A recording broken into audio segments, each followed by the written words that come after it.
Welcome to the FMCG Guys, the podcast that dives into the innovation, strategy, and trends shaping consumer goods and retail in Europe and beyond.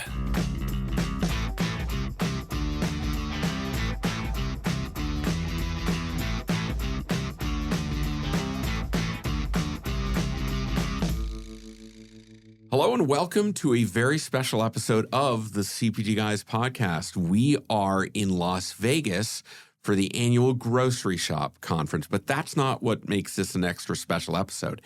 It's extra special because it's a crossover episode with our sister podcast, the FMCG Guys. Normally I'm on doing this podcast with my partner Shri, but today I've got my BFF from Europe. He's Daniel Torres-Dwyer. He's better known as the host of the FMCG Guys. Daniel, how are you, man? Welcome. I'm doing well. Enjoying Vegas. A bit dry, but enjoying it nonetheless. So this year you've been to Shop Talk. You've been to Shop Talk Europe. You've been here, and then you're going back over to London next week for Retail Media Summit UK. You're a busy person. Do you want me to do like an enumeration of the events? Retail Media Canada. Oh, yeah, you did Canada. You're all over the place. You're like, I thought we made a deal that when we split up the world, you were supposed to take, I was taking the Americas and you were going to take the rest of the world. And I see you start seeping into Canada. I see you talking to some people down in Brazil and South America. Like, what are you doing? You're like encroaching into my territory. We're gonna have to have a little conversation over hegemony. Whenever you like. I'm just like trying to be close to you, so you give me some more love. You know, you're like a barnacle on the side of the whale. I'm just a kid. Am I trying to get your attention? Am I calling myself a whale? I don't know if that's good.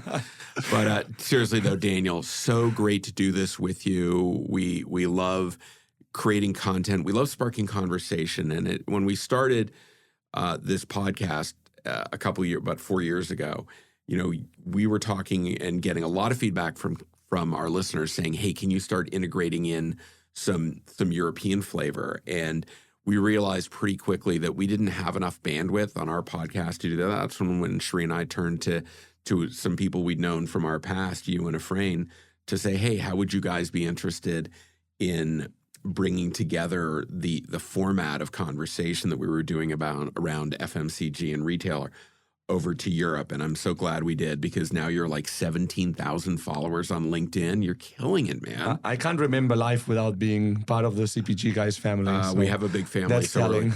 So listen, it's really great, and I hope you're enjoying yourself at Groceryshop. It's a great event, isn't it? Just your company makes me enjoy it. Oh, now you're kissing up way too much.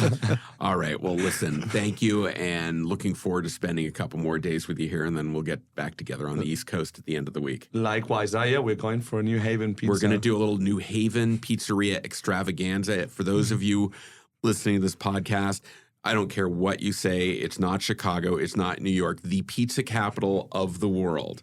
Of the new world. Okay, of the new world. Some Napolitan in the audience is getting very angry. There's some people in Italy that are getting a little irate right now. But of the new world is New Haven. It's the four horsemen.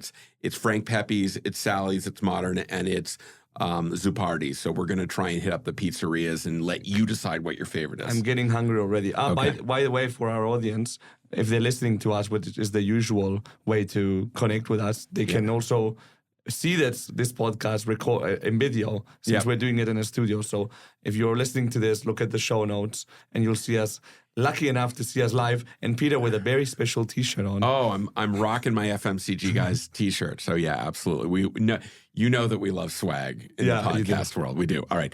So enough with us. Let's get on to our episode today. You know, Daniel, in today's omnichannel world, retailers are very focused on growing shopper value, boosting retail sales, improving marketing and loyalty performance, and ultimately enriching their media and data networks, which are incredible components of this transformation that's going into retail media and using data to drive how you engage consumers. Meanwhile, brands are really seeking to bring new shoppers in, particularly during the aftermath of the pandemic, which led to massive inflation, supply chain pressures, and people started trying lots of new brands. They're trying to recapture that brand loyalty, right, and help expand their brand reach and impact in partnership with the retailers that are selling their products. So it's a big issue, right? so much happening. Like like after COVID, or the COVID and the lockdown and so on, we kind of thought, okay, we're gonna go back to where we were. And there was a moment, like maybe a few months, where there was a bit of like an impasse between the two moments. But then, like with the retail media explosion, it's like everything is blowing up. I know, it's crazy. So here to help make some sense and speak to us about how TCC is inspiring loyalty and creating value for retailers and the brands they sell is the CEO of TCC. So please join Daniel and me in welcoming to the podcast, Rick Swinkels. Rick, how are you? I'm good. It's nice to hear you pronounce my name. But it's I hope it's I did it Swinkels, right. but you did it perfectly well. Okay, good. Yeah, it's a Dutch name. So I didn't know. Well, see, that's the thing is I'm Dutch. yeah. My name is I go by PVSB. Oh, yeah. My middle name is VS Van Sicklen. Oh well, So yes, in fact, it's funny. I don't talk about this much on the podcast, but Van Sicklen, we trace ourselves back to a fellow by the name of Ferdinandus Van Sicklen, who was one of the first Dutch settlers of New Amsterdam before it was New York City. It's already an insightful podcast. And just to mention, if you're ever in Brooklyn, we have a big cemetery full of dead Van Sicklens right there in Brooklyn. So yes. And is there like a metro stop called? We have 3 subway stops in New York City named Van Sicklen. So yes, so it's always good to welcome It's a a fellow pleasure Dutchman. to meet you. William. Anyhow. So how are you enjoying Vegas, first of all? Well, I really love being here. I was at Groceryshop also last year, but of course Vegas is always amazing to be. But this convention is really vibrant. It's nice. You have all these companies coming together. You have retailers, you have digital companies, data companies, media companies, and a lot of startups. And it's vibrant. It's difficult to describe when you're not there. It's such an incredible community of people. Yeah. Everyone focused around how we leverage technology, data, insights to engage consumers in a more efficient and effective way. Yeah. Because that's the thing is we live in this area, and I know we'll talk about this, of really big data, but it's what do you do with it? How do you make sense of it? And how does it ultimately impact the ability to let brands and retailers connect with consumers and drive value for everyone? Yeah. Yeah, and so it's super relevant for all of these companies, but also you had a CEO of big retail companies that presented. They did some talks, and it was very insightful because they share their strategy and they share how they are approaching this topic. I mean, retail has never been more under pressure, so to say, or never been more undergoing change, and it's really fascinating to hear them speak and to have all these companies together in one place. Yeah, there's definitely a long list of challenges and opportunities as well at the same time. For sure. So Rick, just for the audience to get to know you a bit better, can you tell us a bit about TCC and your role as CEO? Yeah, so TCC is a marketing company. It's a retail performance company. We are one of the global leaders when it comes to what we do. We are a privately owned company. We are in this industry over 30 years. A lot of things that you see in our industry are also stuff that's invented by us. We are a global company. We are operating in 70 countries. We work with many, if not all, of the largest food retailers. Our relationship with our clients are based on trust because we built these campaigns that really drive specific behavior. And what makes us unique is our ability to reward specific behavior in a way that delivers unbelievable return on investments, much higher than any other alternative that a retailer has.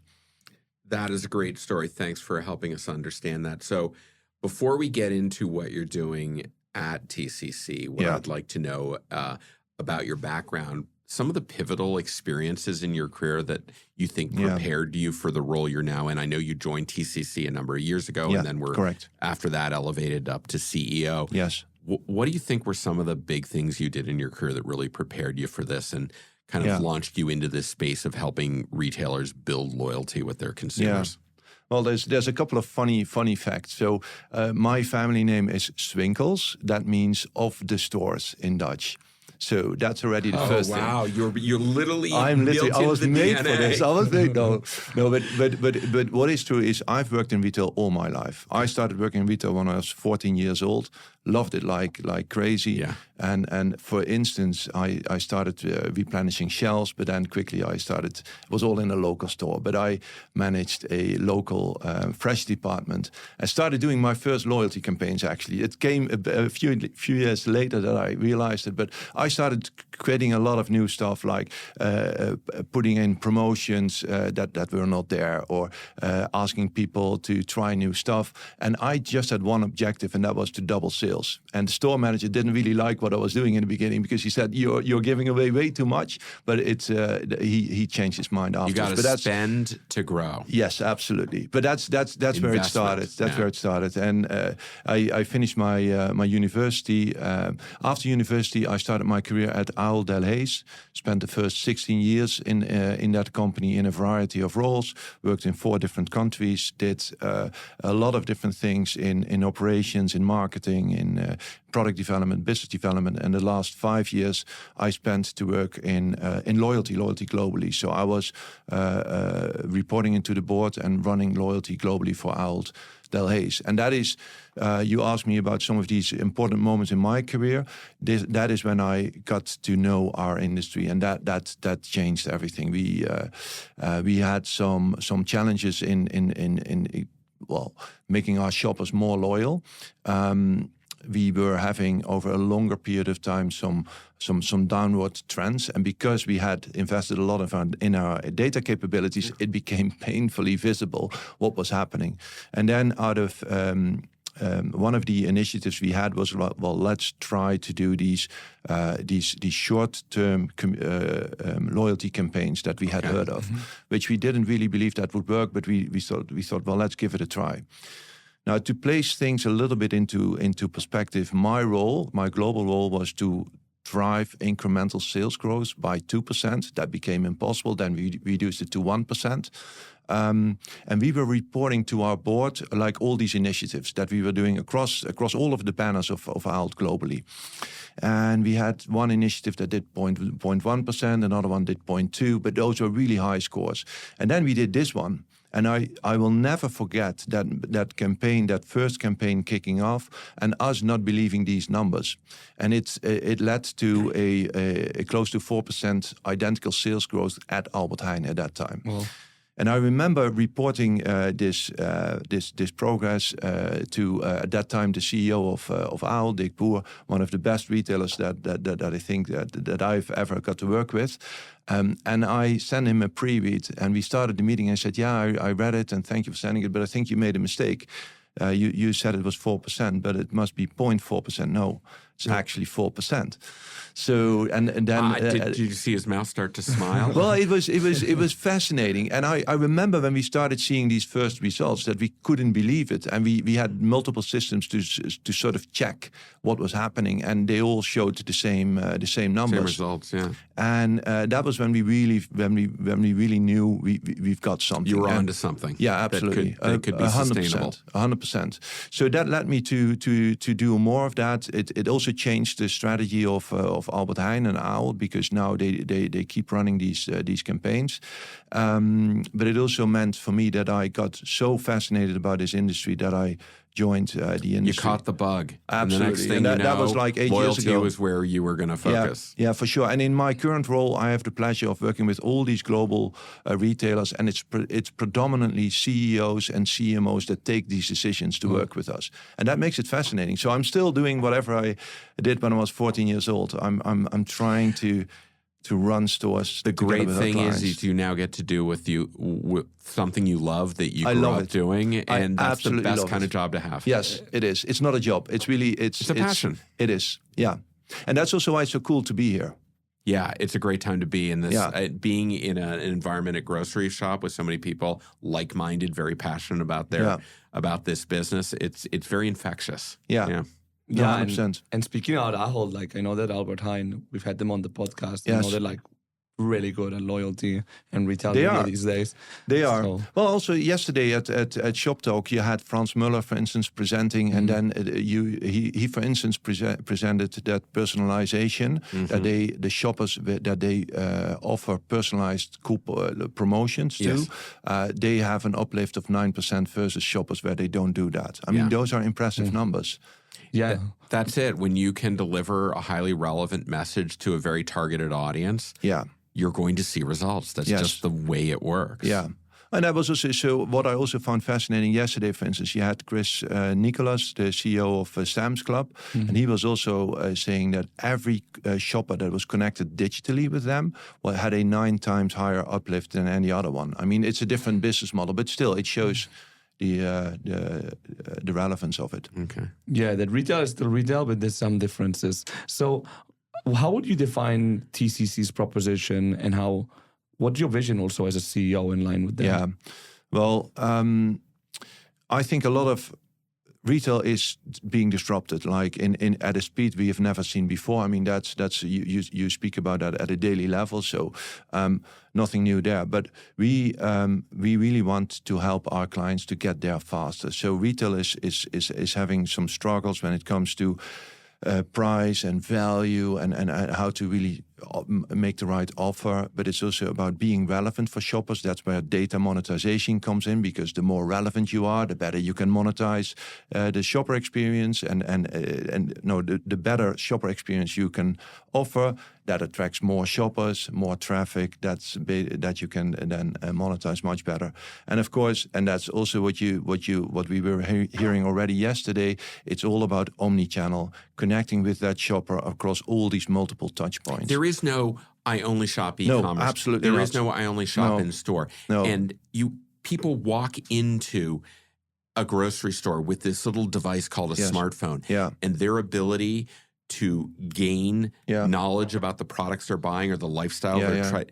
If you think about it as one end or the other, not this fluid jumping in and out of commerce, doing it however they want, you're not gonna win in this economy, are you? Absolutely. I remember when I was still at OWL looking at this, because we were at that time already heavily investing in omnichannel and all of that. And then we found out already that you had shoppers that only visited offline, so brick and mortar. And then you had shoppers that only placed online orders. So then they had only home delivery. And those shoppers represented double the basket size of a regular shopper. And then you had the ones that did both across both channels. And those were the double amount of that. They were the most valuable because they are loyal to the retailer, and they're engaging them based upon the trip mission they have, the convenience level that they want at that particular moment. There are a whole lot of 100%. factors. And if you're not everywhere your customers want to be, you're not going to retain them. No, it's true. And that's at TCC, we work with all of these global retailers. And we have the privilege to be working. We are closely working with the CMOs and CEOs, because when they run a campaign with us, it's a big investment, which has a huge return on investment. But still, it's a big decision. So, and then we always enter into these conversations. So, and that's where we come in. We help retailers get there faster. And how do you set the vision for your team, to Daniel's question earlier about making sure that they're laser focused on addressing the needs of these customers? Yeah, so I really want us to disrupt the industry. I love that word, disruption. Yes, no, and we're going to do it. That's a great word. We are already starting. That's what we're trying to do, like incremental change. No. That's fundamentally wrong. Disrupt. We have our industry has an incredibly strong background, heritage. Because we got to work with all of these retailers, and we know what works. We run over 10,000 campaigns, and what makes our company unique is that we have the ability to recognize, reward specific behavior, and then reward that. That's where the industry comes from, with physical rewards. So there's lots of data companies, there's lots of consulting companies, but there's not only a few companies that can actually bring it together. All right. So that's our heritage. We're going to tease this out in the next couple of questions for you. So I'm going to set it up and lob it over to Daniel. But here's my first question. Yes. So what are the things that are top of mind to the retail customers that you're talking to?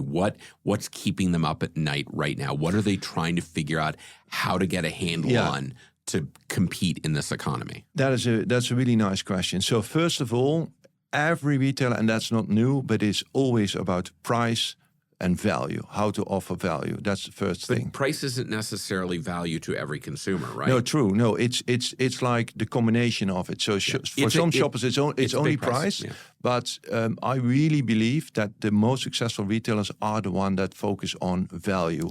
And value can be convenience, it can be product quality, it can be the shopping experience, it can be the quality of a store, it can be a private label. And the challenge is being able to use the data. Yes. To understand spot on what value means to each and every one of your customers. Yes. And that is, so it's about recognizing shoppers, and it's about offering the value that's relevant to them. Okay. So that's one. The second thing is how to be relevant. Yes. And that comes also very closely to your ability to understand your shoppers, your ability to translate data. But it goes much deeper, because data only shows the correlation, not the motivation. And so that it's the behavioral versus 100%. It's the who, what, where, when, but not necessarily the why. True. There you go. So you're saying you need to understand all of those components. Yes. The motivation to actually... And then that you're looking, so what I hear you saying is, in other words, propensity signals. What are the signals that help you understand what drives shopper propensity? Yes, and here's something that you also speak about a lot, but the average shopper does not exist. And retail comes from optimizing, basing everything on the average shopper. And today there is an incredible focus on personalization and on true understanding of shoppers. And that was also what I found so fascinating yesterday at Shop Talk. You hear all people speaking about, for instance, Gen Z, and how important that group of shoppers is going to be. And they are all about the experience. All about the experience. So there you have it already, that it's not about price. And I learned that also early on in my career. We were at a given moment, we were in a price war, and we were lowering our prices, and we were literally giving away money or losing money by lowering prices. Mm-hmm. But it led to nothing. Wow. Yeah, interesting. No, and it's true. Like when you think about like retailers that are example of success, some of them are like very low price. Yes. And that's what you go for. Yeah. But the others are like great experiences. 100%. But also, for instance, private labels. That's so. Also, Frans Muller yesterday was talking about that. He said it's not a product, because you can, with a private label as a retailer, you can decide how you position it as in terms of quality, in terms of ingredients, in terms of sustainability. And private label doesn't have to be just one thing. You can have one that's focused on the price value proposition. Another can be focused on the quality value proposition. And so good retailers understand who their shoppers are, and then build their private label to address, to your point, not the average shopper, but using data to build segments of shoppers, understanding how important each of those segments are, and saying, okay, if this segment is important enough, then we need to bring products that are relevant to that segment. Yeah, that's 100%. Exactly it. And also in the path to purchase, the touch points they are so much more touch points than just a few years ago. It's exponential if you compare it. Yeah. And what can retailers do about all these things? These issues that you've kind of surfaced. Well, I think they are so. We look at it across these three angles. So it's price and value. We believe that we can offer value beyond price.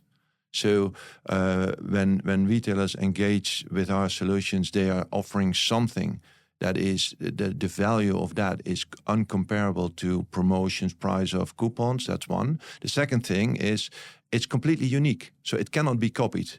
If retailer A lowers prices, retailer B follows. If retailer A does a promotion, just a race to the bottom, isn't that's it? true. That's true. And retailer B follows. What's unique about our solutions is at TCC we literally look at the individual situation of the retailer. We look at what the shopper demographic looks like. We look at which behavior we want to reward, and then we build these campaigns in an incredibly tailored way that recognizes certain shoppers and rewards certain behavior, and that is unique for that retailer during a short amount of time, and that cannot be copied by a competitor. So at that time, that retailer is rewarding their shoppers in a completely unique way. Okay. I want to remind our audience that today, Daniel and I, in this special crossover episode, are speaking with Rick Swinkels. He is the CEO of TCC. So we talked about what keeps them up at night. You gave us a little indication about what retailers can do about it. How does TCC help those retailers do that? What primarily are you doing to help them achieve these objectives on the things that are keeping them awake at night? Yeah. So we help them offer value that is completely unique. So in a way that is highly valuable to their shoppers. So that's one. We help them build very unique experiences. So, for instance, we work with companies like MasterChef and Netflix and many others. So we use these brand partners to really build an experience for the shopper. And that is what what elevates these campaigns and what creates awareness and engagement. Seems to me when we're talking about a grocery retailer and then you're bringing in Netflix, that's a non-endemic experience that you're bringing in that enriches the overall commerce that's going on with stuff that's relevant to them. So that's really bringing in other valuable assets to make that unique experience. Yes, and I'm really proud because Netflix was not active in our business and they choose to partner up with us. We are the global exclusive partner with them. But also MasterChef, for instance, here in the US with Kroger, we ran a campaign with them. They never did something like this. And it was the results were incredibly impressive. What was the campaign about, if I can ask? It was shoppers could earn a collection of free MasterChef knives. High quality knives. It was a set of knives. So all of these campaigns are set up in a unique way that it's the quality of the reward. So you're not going to go to 4 different retailers and see the same campaign. No. They do as much as possible. They do their shopping at Kroger and they change behavior. And that also came out of this campaign. So you see shoppers coming more often, visiting more often. You see them putting more of their spending to Kroger and not to other retailers. And also here, also for Kroger, that team and 8451, you worked with them in the past, so you know them. But they couldn't believe the results when they saw them as well. So we overperformed big time. So in terms of actually being able to, one, deliver those campaigns, but what I also heard you say very clearly is you have to measure the performance. Yes. I have to imagine that's a very important component of what TCC is delivering to its retail clients. And thank you for saying that. It's the starting point of everything we do. So we literally look at what is the goal, what is the objective, how do we set this campaign up, what is the reward, what is the behavior we want to reward, and how do we set it up in such a way that it stretches shoppers. Not too much, but also not too little, because otherwise those campaigns are not effective.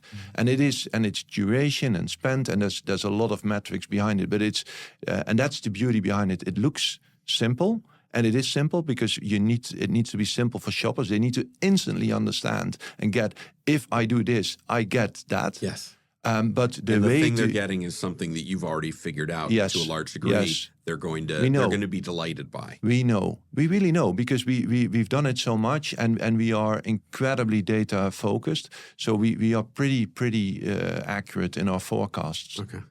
But it looks simple, but there is a lot of details behind it. There's a lot of iceberg below the waterline is what you're telling me. But that's also in retail. It looks easy to just have a store looking nice and being replenished. It's much not more easy. Than that. Yeah. And we know that like the value creation is super important. Yeah. But the reality is that there is a price war out there. Yes. And as Peter said, it sounds like a bit of a race to the bottom. Like, yes. How do you see that, and how can you win like an unwinnable war? How do you keep them from that race, from entering that race to the bottom? Well, we try. At TCC, we really believe that price wars are unwinnable. I mean, it's sort of sometimes retailers try to reposition them, and I've been guilty of that as well at Albert Heijn, and it worked. It was necessary. Short term, but long term, there is a lot of value that it's just gone, and it's very difficult to get that back. So what we try to do is offer something else. We offer value beyond price. And that is to the retailer, because these campaigns, every dollar you put in, you get back multiple dollars in terms of revenue and therefore also a margin. So that's one.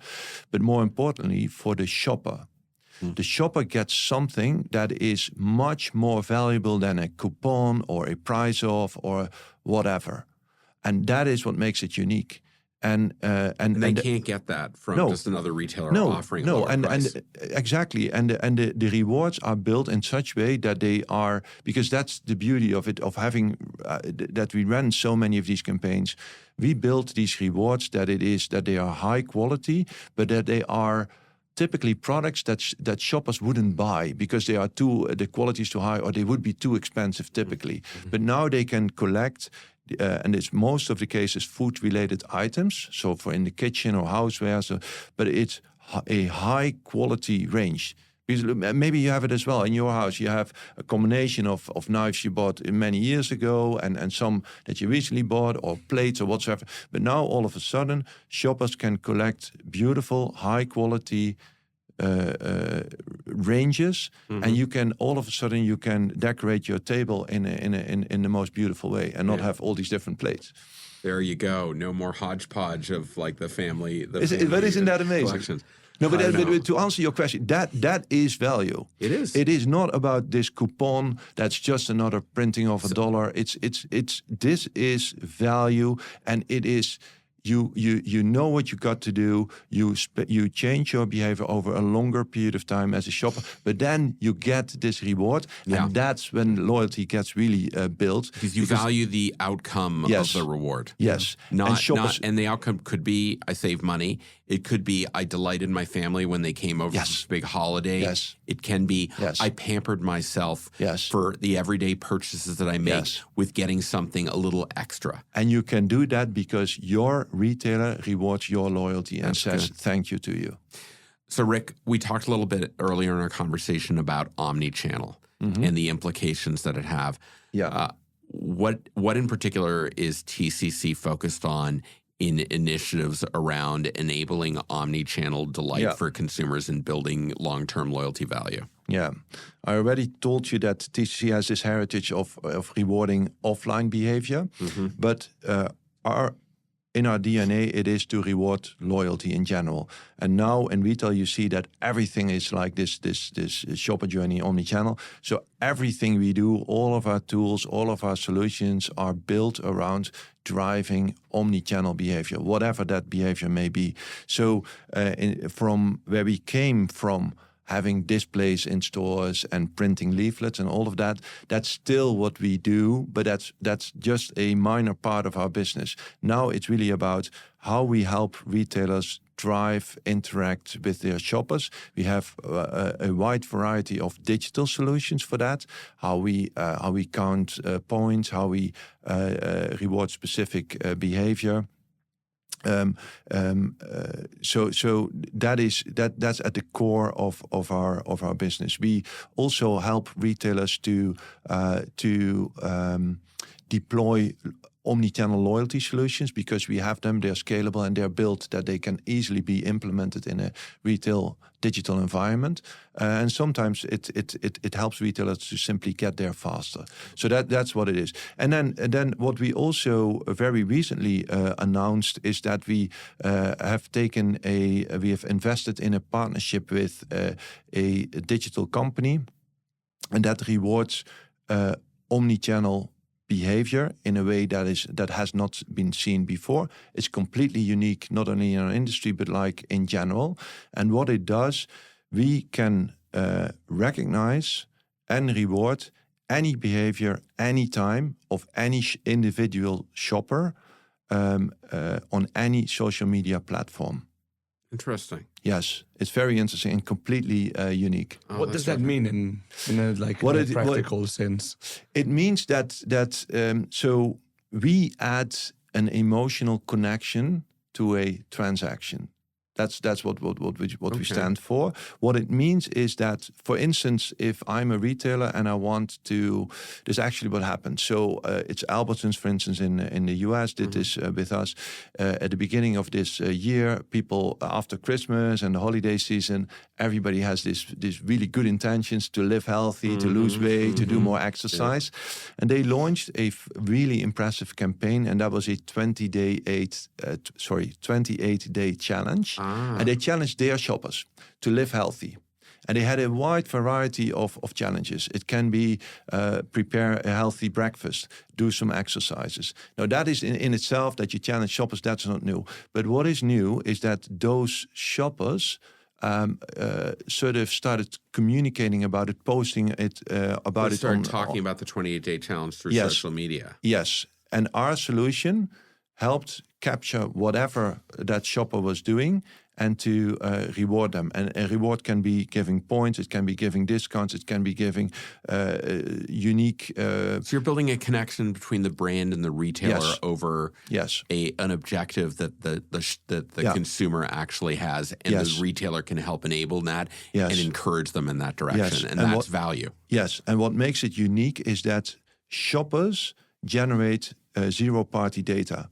Because it's them that take a picture of their breakfast. So it's consensual first party. They are actually actively giving that in and saying, we're letting you know this is what we're thinking. And the unique thing of it is that a retailer, for instance, does not only have the cash receipts, so does not only see the ingredients, but now they actually see what shoppers do with these ingredients, how they use it, and shoppers communicate about what matters to them. And they do that on their social channels, so it's not only that they consent with the zero-party data, but they also communicate to the people around them. And that's what makes it huge. And it's a solution, by the way, that we will not only position for food retailers, but we also believe it's a unique, and we also already see that because of we get a lot of interest from the CPG community.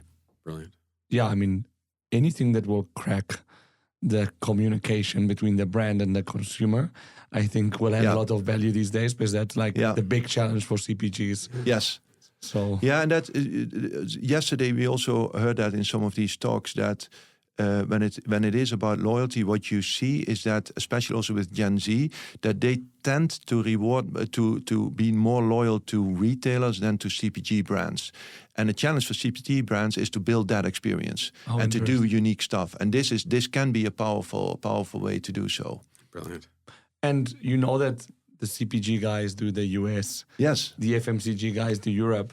So obviously you're giving examples from both sides of the Atlantic. Yes. So we do it. So we've run these campaigns now in the US, but we also run them in Italy, for instance, with Esselunga. And it was we will be doing a lot more in Europe very shortly. But also, for instance, in Canada, we did with campaigns with IGA, Sobeys. And it's a solution it took quite a while to develop, and we have recently launched it, and now we are you will be hearing and seeing a lot about it. So you know that the CPG guys cover the US, we cover Europe. So I'm very curious to know, from your perspective, working with retailers on both sides of the Atlantic, what are the key differences? How do you learn? And let me tack on it. How do you help bridge the gap and help them learn from each other around building these loyalty connections with their consumers? Yeah, that's a great question. There are many differences. The US, for instance, has been light years ahead in terms of data capabilities, in terms of personalization, and also data monetization. It started in the US. I got to learn that also when I was in this role in Ahold. I saw these differences instantly, and my role was to replicate best practices. So what I did is to bring that data capability to Europe and data monetization to Europe. But in Europe, I think the European retail has been focused more on this average shopper. So where in the US it's much more about, it has been about personalization. Yep. You see a lot of couponing, but I feel that it is, although it is very much about personalization and about data, the difference between European retailers is that they have focused more on the European shoppers. They have focused on much more effective store formats. They are smaller, but they generate the same amounts of turnover. So that's a difference, I would say. And another clear difference is in general. It's not in every country in Europe, but in general, you see that private label penetration is much higher, significantly higher than it is in the US. You're also going to see a lot of the brand assortment is more finite in north of the border in Canada and over in Europe. Like you walk into a US superstore that has like 120,000 square feet, and you're going to find 5 brands and 2 private labels in a category. You don't see that in Europe with much smaller footprints. Exactly, and that brings me to another also clear difference. In retail we always call that the promotional share. So how much of your sales is generated by discounts. In the US, typically it can be 40%, can even be way above 50, 55%. That's quite usual. In European retail, you will see 20, 25, 30% at max. So it's not only about the promotion, but it also says something about how you run a store. And it sets expectations for the consumers. They know, like if I look at it at like carbonated soft drinks. In the US, it is a tremendous price war. You go outside outside of North America, and it's a completely different type of a price value ecosystem. I'm biased, maybe, but I feel that European retail is a bit more clearer to shoppers than US retail. It's because I think coupons and promotions it's too much. So that's the difference. But you see 2 things. You see Europe catching up on personalization and data monetization, but you also see that US retail is building incredibly amazing stores with experiences that are top notch. So you sort of see that they are getting more alike. Great. Listen, I want to say to our audience, make sure if you're not already doing so, to follow the FMCG Guys and the CPG Guys on your favorite podcast platform, Apple, Spotify, whatever it is. And hey, if you're using a home assistant like Google Home or Alexa, you can actually say, hey, Alexa, play the CPG Guys podcast and play the FMCG Guys podcast. And they will. So it's really there. But please do follow us. And to the 33,000 followers that the CPG Guys have on LinkedIn, many of whom also follow are part of the 17,000 people now that follow the FMCG Guys. Welcome. That's just great. That's good news, Daniel. You got a lot of people. I know. You're closing in on us. The numbers are growing quickly lately. Are you my enemy, my frenemy now? I don't know. Frenemy. We're good friends. We're good friends. But anyhow, please, we're so grateful that you choose to listen to our podcast to help both educate yourself and be entertained by what we're doing. So that's great. I want to thank Rick Swinkels so much for coming on the podcast. Talk to us about what TCC is seeing in the evolution of retailers building loyalty, how brands play into that. We're so incredibly grateful that you chose to join us today to talk about what's going on. Thank you. Thank you. It was a pleasure to be here. Thank you for having me. Daniel, what a great episode. Learned a lot today, everything about issues that retailers are dealing with, really focusing on value and understanding value means different things to different people and how you use data to tease that out, build audiences and then talk to them in a very personalized manner. There is no average shopper. I heard that loud and clear. Yeah, I was like, honestly, I was thinking value like as the word, but I think we're a bit of in a strange place in terms of as a race that nobody can win, pricing, disconnect with consumers, and I think that this is like a way forward, right? Like creating value, creating real connections, creating a dialogue with the consumer. I think this is a great value prop. Well, thanks so much for doing the episode with me. We're all going to head back to the floor at Groceryshop and enjoy the last 2 days of this event. Thanks, Daniel, and as always, to our mutual audiences, we are so grateful that you chose to spend some time with us today, and we look forward to speaking with you on the next episodes of the FMCG Guys podcast, and wait for it, the CPG Guys. There we go. Thanks, everybody. Bye.